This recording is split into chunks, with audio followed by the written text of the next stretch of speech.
Pernahkah kamu merasa ada sesuatu yang mengganjal di dadamu saat seseorang mencoba bersikap baik kepadamu? Ada rasa tidak nyaman yang muncul secara tiba-tiba, sebuah bisikan kecil di kepala yang bertanya, apa motif mereka sebenarnya?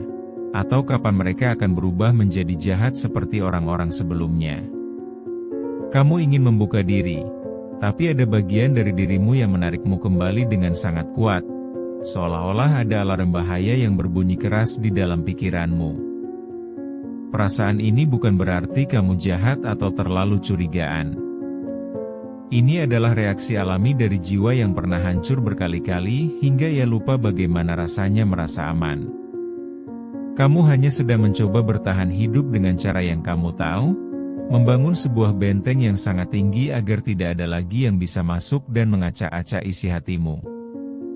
Namun, tanpa kamu sadari, benteng yang kamu bangun untuk melindungimu itu perlahan-lahan mulai terasa seperti penjara yang menyesakan. Kita sering mengira bahwa rasa tidak percaya adalah sebuah kelemahan, padahal sebenarnya itu adalah mekanisme pertahanan diri yang sangat canggih.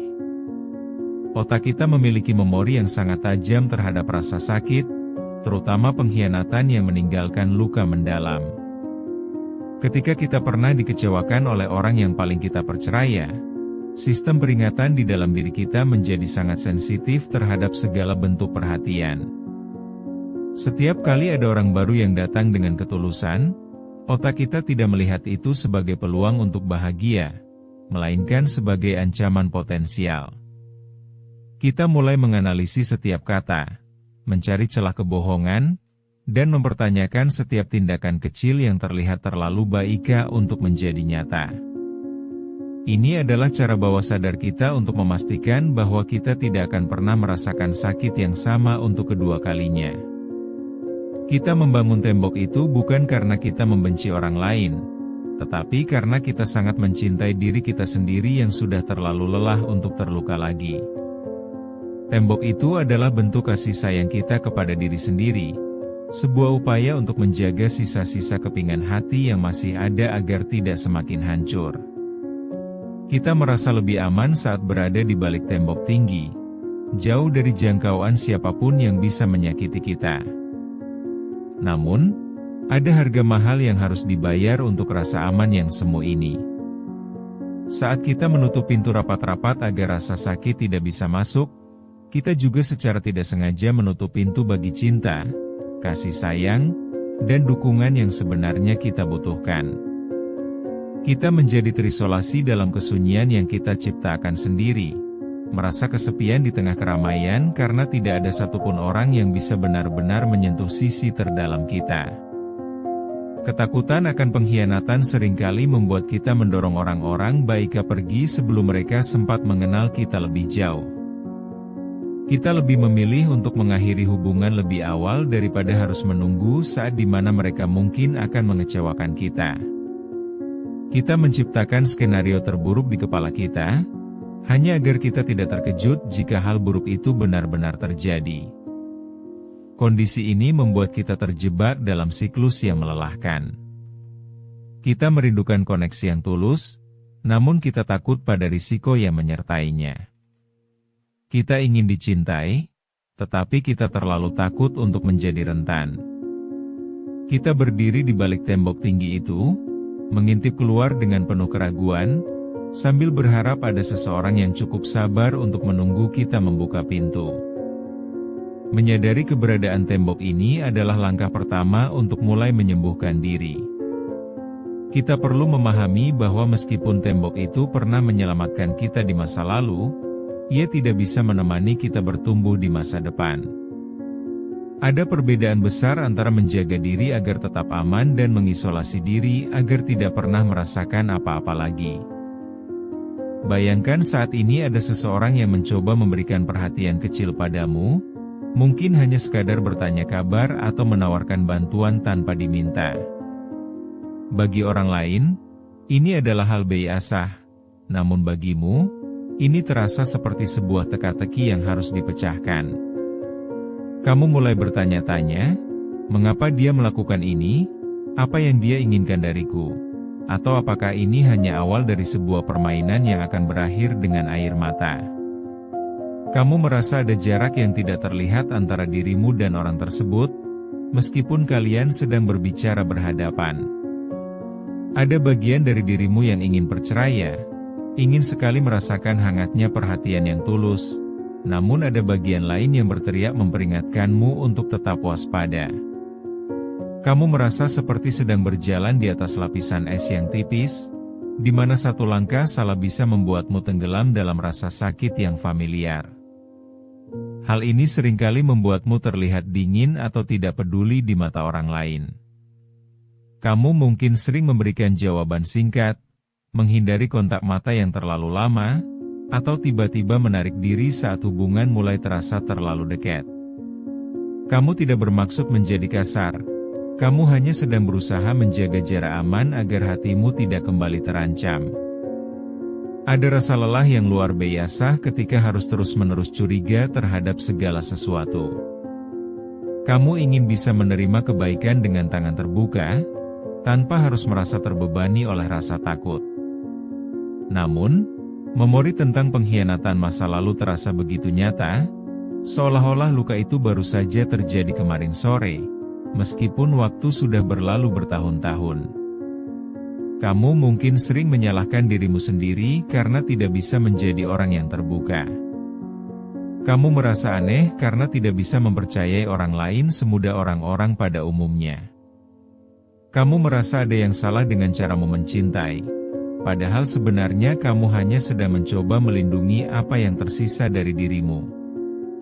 Ketakutan ini adalah bentuk trauma yang tidak terlihat, sebuah luka yang tidak berdarah namun terasa sangat perih setiap kali tersentuh. Kamu hanya sedang mencoba bertahan di dunia yang menurutmu tidak lagi aman, dengan membawa beban masa lalu yang berat di pundakmu setiap kali kamu mencoba memulai sesuatu yang baru. Mari kita coba lihat dari sudut pandang yang berbeda. Rasa tidak percaya yang kamu rasakan saat ini sebenarnya bukan sebuah kerusakan, melainkan sebuah mekanisme perlindungan. Otakmu sedang bekerja sangat keras untuk memastikan bahwa kamu tidak akan pernah jatuh ke lubang yang sama untuk kedua kalinya. Ini adalah bentuk insting bertahan hidup yang sangat manusiawi.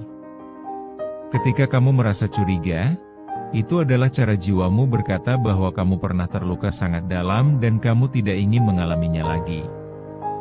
Rasa takut itu adalah penjaga pintu yang mencoba menyaring siapa saja yang boleh masuk ke dalam hidupmu.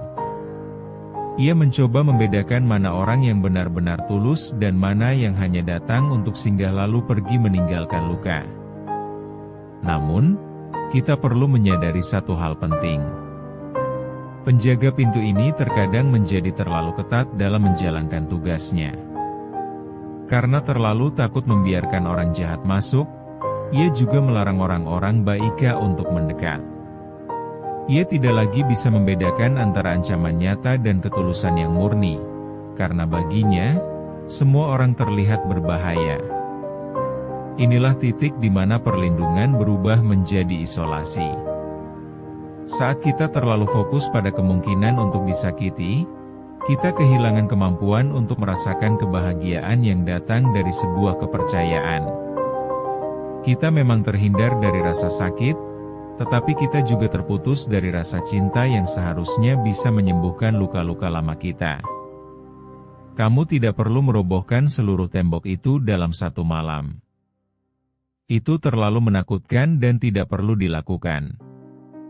Yang perlu kamu lakukan adalah mulai membuka satu jendela kecil, atau mungkin hanya satu celah kecil di pintu, untuk melihat apakah dunia di luar sana masih memiliki ruang untukmu. Berikan dirimu izin untuk merasa takut, namun jangan biarkan ketakutan itu yang memegang kendali penuh atas hidupmu. Belajarlah untuk mempercayai orang lain secara bertahap, sedikit demi sedikit, sambil tetap menjaga dirimu dengan bijak. Tidak apa-apa jika kamu harus berjalan pelan-pelan, karena bertumbuh itu memang sebuah proses, bukan sebuah perlombaan untuk menjadi sempurna. Ingatlah bahwa kamu layak untuk dicintai dan kamu layak untuk merasa aman kembali. Meskipun lukamu membuatmu sulit percaya, Jangan biarkan luka itu menghapus kemampuanmu untuk melihat kebaikan. Kamu tidak sendirian dalam perjuangan ini, dan tidak apa-apa jika hari ini kamu masih merasa lelah. Peluklah dirimu sendiri, dan katakan bahwa semuanya akan serius saja pada waktunya. Pernahkah kamu merasa ada yang salah dengan seseorang, padahal mereka tidak melakukan kesalahan apapun? Kamu merasa cemas, ingin menjauh, atau tiba-tiba membangun tembok tinggi tepat saat mereka mencoba mendekat. Kamu menyebutnya sebagai intuisi, sebuah peringatan dari dalam diri bahwa orang ini berbahaya, padahal mungkin tidak ada satupun tanda bahaya yang nyata di depan matamu. Masalahnya, batas antara intuisi yang melindungi dan trauma yang menghantui itu sangat tipis. Seringkali kita tidak bisa membedakan apakah kita sedang menyelamatkan diri dari ancaman baru, atau sebenarnya kita hanya sedang bereaksi terhadap luka lama yang belum benar-benar sembuh. Kita terjebak dalam mekanisme pertahanan diri yang justru membuat kita merasa kesepian di tengah keramaian. Intuisi adalah suara tenang yang memberitahu kita tentang kenyataan saat ini, sementara trauma adalah teriakan keras dari masa lalu yang mencoba memperingatkan kita tentang sesuatu yang sudah lewat. Intuisi biasanya terasa netral dan objektif, ia tidak disertai dengan kepanikan yang meluap-luap. Ia hanya sekadar memberitahu bahwa ada sesuatu yang tidak selaras, tanpa harus membuat jantungmu berdegup kencang karena ketakutan yang tidak rasional. Sebaliknya, trauma bekerja dengan cara memicu alarm bahaya di otak kita meskipun situasinya aman. Ia tidak melihat orang yang ada di depanmu sebagai individu yang baru, melainkan sebagai bayangan dari orang yang pernah menyakitimu. Ketika trauma mengambil alih, penilaian kita tidak lagi objektif. Kita tidak lagi melihat perilaku nyata, melainkan melihat pola-pola lama yang terulang kembali dalam pikiran kita sendiri.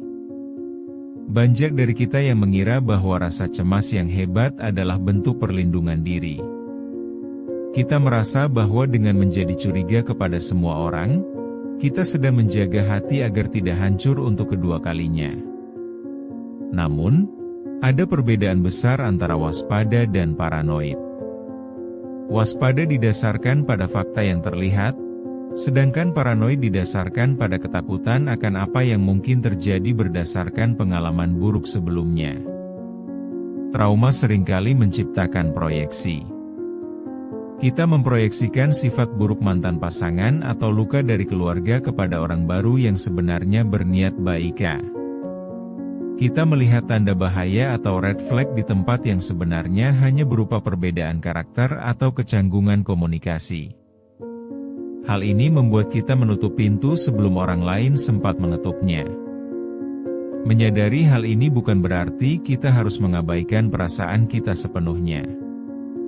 Perasaan itu valid, namun tidak semua perasaan adalah kebenaran mutlak.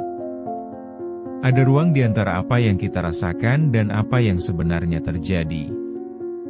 Di ruang itulah kita perlu belajar untuk berhenti sejenak dan bertanya pada diri sendiri, apakah ini benar-benar peringatan tentang orang ini, atau hanya gema dari luka lama? Proses membedakan keduanya membutuhkan keberanian untuk menghadapi rasa tidak nyaman. Kita dipaksa untuk melihat kembali ke dalam diri, mengakui bahwa ada bagian dari kita yang masih terluka dan ketakutan.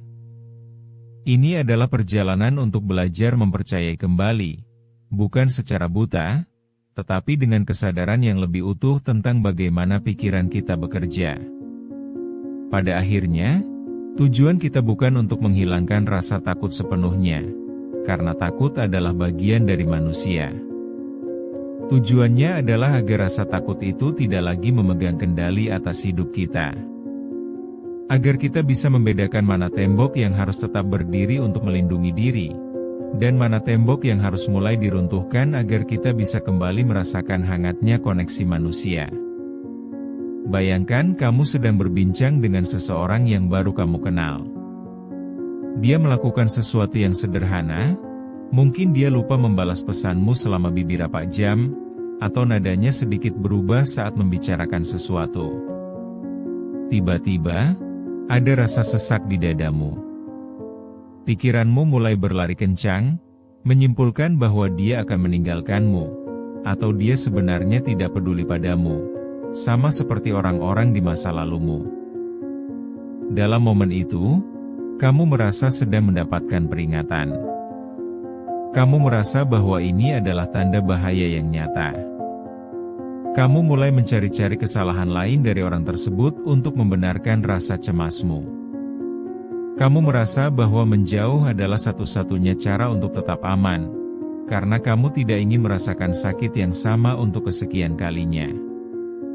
Namun, jika kita melihat lebih dekat, kecemasan itu tidak datang dari perilaku lawan bicaramu, melainkan dari memori buruk yang terpicu oleh hal kecil. Sebuah jeda dalam percakapan menjadi pemicu yang membangkitkan seluruh rasa sakit dari pengkhianatan atau penolakan yang pernah kamu alami bertahun-tahun lalu. Kamu tidak sedang bereaksi terhadap masa kini, tapi sedang bertarung dengan hantu masa lalu. Inilah yang terjadi ketika trauma mengambil alih kemudi. Ia menciptakan narasi yang meyakinkan bahwa setiap pola yang mirip dengan luka lama adalah ancaman yang sama. Padahal, tidak semua keheningan berarti pengabaian, dan tidak semua perubahan nada berarti kemarahan. Seringkali, itu hanyalah dinamika manusiawi yang biasa, namun trauma membuat hal itu terasa seperti bencana besar. Kita menjadi sangat ahli dalam membaca tanda-tanda bahaya, bahkan ketika tanda itu tidak ada. Kita menjadi detektif bagi luka kita sendiri, mencari bukti-bukti bahwa orang lain akan menyakiti kita. Hal ini melelahkan, karena pikiran kita tidak pernah benar-benar beristirahat. Kita selalu dalam mode bertahan hidup, bahkan di tempat yang seharusnya menjadi ruang aman. Kesadaran ini mungkin terasa menyakitkan karena kita menyadari bahwa selama ini kita mungkin telah mendorong orang-orang baik keluar dari hidup kita. Namun, penting untuk diingat bahwa reaksi ini adalah cara otakmu mencoba melindungimu. Kamu tidak salah karena merasa takut, kamu hanya sedang membawa beban yang terlalu berat untuk dipikul sendirian dalam setiap pertemuan baru. Sekarang, mari kita coba ubah sudut pandangnya. Bagaimana jika rasa cemas yang kamu rasakan bukan sebagai musuh, melainkan sebagai pengingat bahwa ada bagian dari dirimu yang masih butuh dipeluk? Alih-alih menyalahkan diri sendiri karena terlalu curiga, cobalah untuk melihat rasa takut itu sebagai sinyal bahwa kamu sedang menyentuh area yang masih terluka. Ini bukan tentang siapa yang salah, tapi tentang apa yang perlu disembuhkan. Ketika kamu mulai merasakan kecemasan itu muncul, cobalah untuk tidak langsung mengambil keputusan. Jangan terburu-buru menutup pintu atau menjauhkan diri. Berikan jeda beberapa detik untuk bertanya pada dirimu sendiri, apakah ada bukti nyata di saat ini bahwa orang ini berbahaya, atau apakah aku hanya sedang mengingat rasa sakit yang lama? Pertanyaan sederhana ini bisa menjadi pemutus arus antara reaksi otomatis trauma dan respon sadar intuisi. Intuisi yang sehat akan terasa tenang dan stabil. Ia tidak akan membuatmu panik atau merasa terdesak untuk segera melarikan diri tanpa alasan yang jelas. Intuisi akan berkata, ada sesuatu yang tidak beres di sini, secara objektif. Sementara trauma akan berteriak, mereka semua sama saja, mereka pasti akan menyakitiku.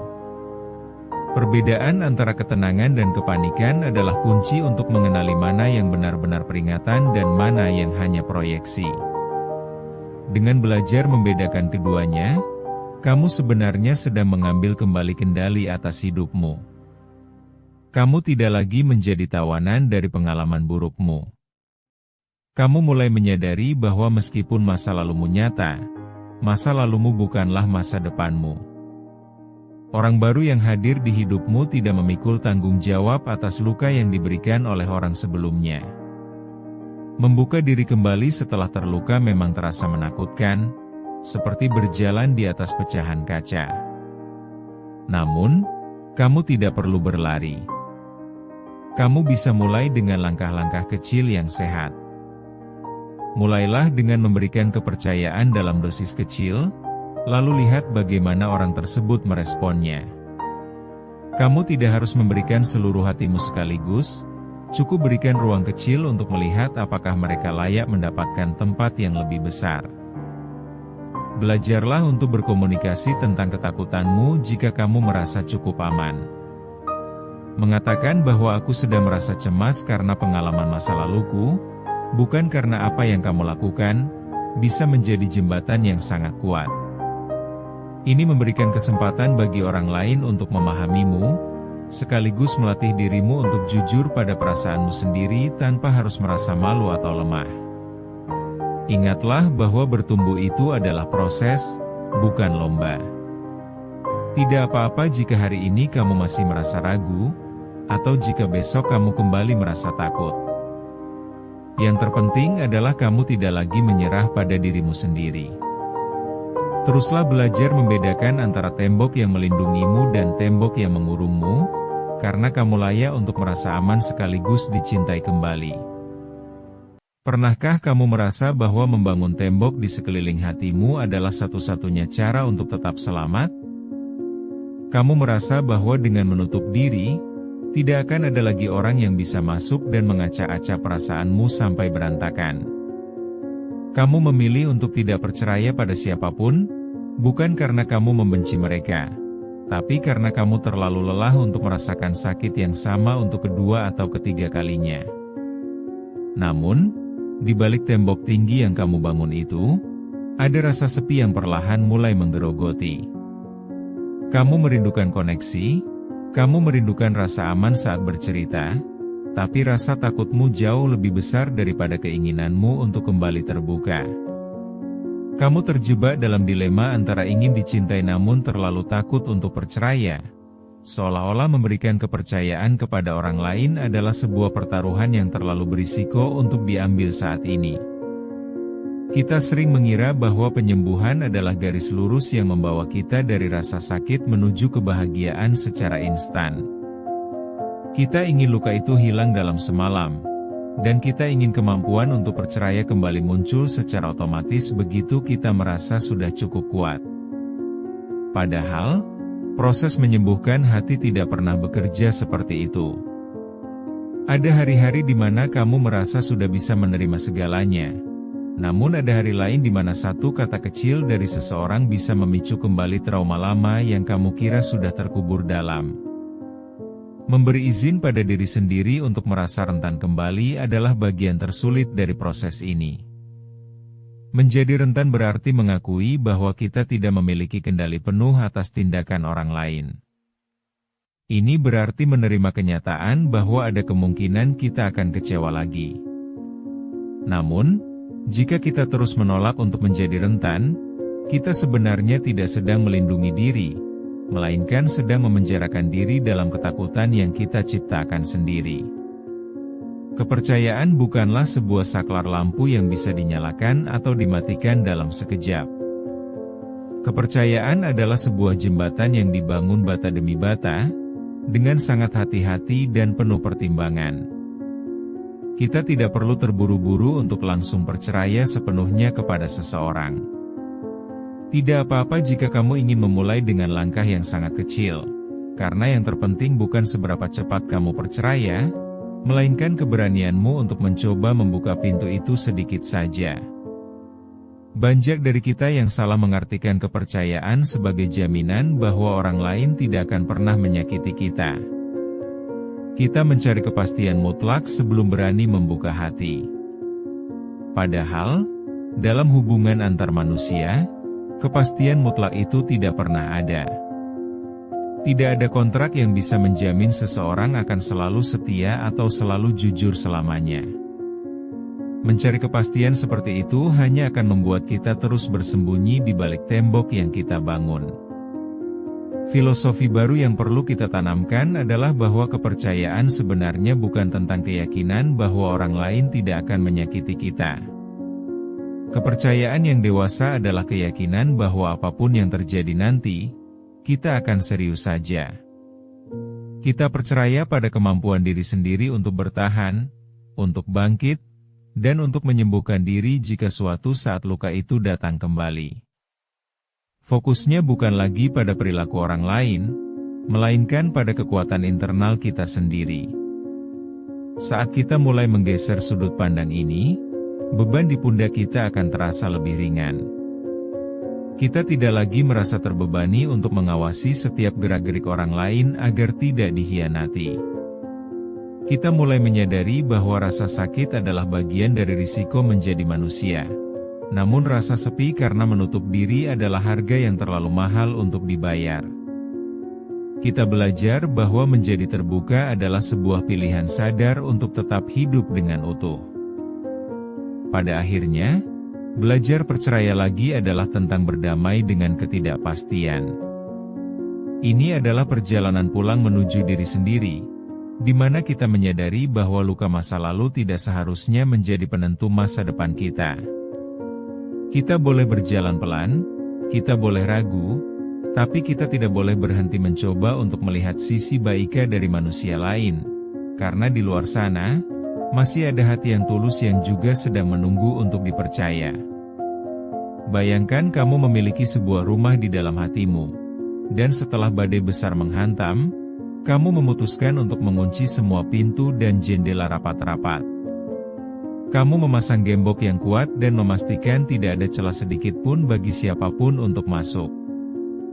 Awalnya, ini terasa sangat aman. Kamu merasa tidak ada lagi yang bisa menyakitimu karena tidak ada lagi yang bisa menjangkaumu. Kamu merasa menang atas rasa sakitmu sendiri. Namun, lama-kelamaan kamu menyadari bahwa rumah yang terkunci rapat itu juga membuat udara segar tidak bisa masuk. Kamu mulai merasa sesak dalam kesendirianmu. Kamu melihat orang lain tertawa dan berbagi cerita, dan ada bagian dari dirimu yang sangat ingin melakukan hal yang sama. Tapi setiap kali kamu ingin menyentuh gagang pintu, ingatan tentang rasa sakit itu muncul kembali, membisikkan bahwa di luar sana masih ada bahaya yang mengintai. Kondisi ini sangat melelahkan karena kamu harus terus-menerus waspada. Kamu mulai menganalisis setiap kata yang diucapkan orang lain, mencari tanda-tanda tersembunyi bahwa mereka akan mengkhianatimu. Kamu menjadi detektif bagi setiap niat buruk, bahkan pada orang-orang yang sebenarnya hanya ingin membantu.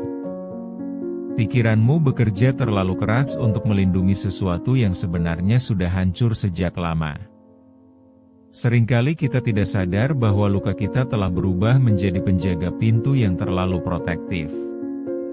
Penjaga ini tidak peduli apakah orang yang datang itu membawa bunga atau membawa pisau, dia hanya ingin memastikan tidak ada siapapun yang masuk. Masalahnya, ketika kita melarang orang jahat masuk, kita secara otomatis juga melarang orang-orang baik untuk hadir dalam hidup kita. Kita menjadi terbiasa dengan rasa curiga yang kita anggap sebagai kewaspadaan. Kita merasa bahwa menjadi skeptis adalah bentuk kecerdasan emosional agar tidak tertipu lagi. Padahal, ada garis tipis antara waspada dan menutup diri sepenuhnya. Waspada itu sehat, tapi menutup diri sepenuhnya adalah bentuk pelarian yang justru menghambat pertumbuhan jiwa kita. Kita perlu menyadari bahwa rasa takut ini adalah hal yang manusiawi. Tidak ada yang salah dengan merasa takut setelah dikhianati. Namun, kita harus mulai bertanya pada diri sendiri, sampai kapan kita ingin membiarkan luka masa lalu memegang kendali atas siapa saja yang boleh masuk ke dalam hidup kita saat ini. Jika membuka pintu lebar-lebar terasa terlalu menakutkan, maka jangan lakukan itu. Kamu tidak perlu langsung memberikan kunci rumahmu kepada orang asing. Mulailah dengan membuka jendela kecil saja. Cobalah untuk melakukan latihan sederhana yang tidak terlalu berisiko, seperti menerima bantuan kecil dari rekan kerja atau teman tanpa merasa berutang budi atau merasa terancam. Cobalah untuk jujur tentang perasaanmu dalam hal-hal yang sederhana. Misalnya, saat seseorang bertanya bagaimana kabarmu, alih-alih menjawab dengan kata serius saja yang otomatis, cobalah katakan bahwa kamu sedang merasa sedikit lelah atau sedang merasa cemas. Lihatlah bagaimana reaksi mereka. Kamu akan menyadari bahwa banyak orang sebenarnya bisa menerima kejujuranmu tanpa menghakimi. Dan itu adalah kemenangan kecil yang sangat berharga. Keterbukaan bukan berarti kamu harus menceritakan seluruh trauma masa lalumu kepada setiap orang yang kamu temui. Keterbukaan adalah tentang memberi ruang bagi orang lain untuk mengenalmu secara bertahap. Biarkan kepercayaan itu tumbuh secara organik, seperti tanaman yang disiram sedikit demi sedikit. Jangan dipaksa, jangan terburu-buru, biarkan waktu yang membuktikan siapa yang layak mendapatkan tempat di hatimu. Saat kamu mulai berani mengambil risiko kecil ini, kamu sebenarnya sedang melatih otot kepercayaanmu yang sudah lama tidak digunakan. Kamu sedang membuktikan kepada dirimu sendiri bahwa dunia tidak selalu sekejam yang kamu bayangkan. Kamu belajar bahwa ada rasa lega yang luar biasa saat kita tidak harus memikul semua beban sendirian dan ada orang lain yang bersedia mendengarkan tanpa memberikan tuntutan apapun. Pada akhirnya, kita harus menerima bahwa risiko terluka adalah harga yang harus dibayar untuk bisa merasakan cinta dan koneksi yang tulus. Tidak ada jalan pintas untuk mendapatkan kedekatan tanpa adanya kerentanan. Menjadi terbuka setelah pernah hancur berkali-kali bukanlah tanda kelemahan, melainkan bentuk keberanian tertinggi yang bisa dimiliki oleh seorang manusia. Ingatlah bahwa kamu yang sekarang bukanlah kamu yang dulu. Kamu sudah lebih kuat, kamu sudah lebih bijaksana, dan kamu sudah tahu bagaimana cara mengobati lukamu sendiri. Jadi, jika suatu saat nanti ada orang yang mengecewakanmu lagi, itu tidak akan menghancurkanmu seperti dulu, karena kamu sudah memiliki keyakinan bahwa kamu mampu bertahan dan bangkit kembali. Teruslah melangkah, meski hanya 1 senti setiap harinya. Jangan menyerah pada dirimu sendiri dan jangan biarkan masa lalumu mencuri masa depanmu. Kamu layak mendapatkan kasih sayang, kamu layak dipercaya, dan yang terpenting, kamu layak untuk merasa aman kembali di dalam hatimu sendiri.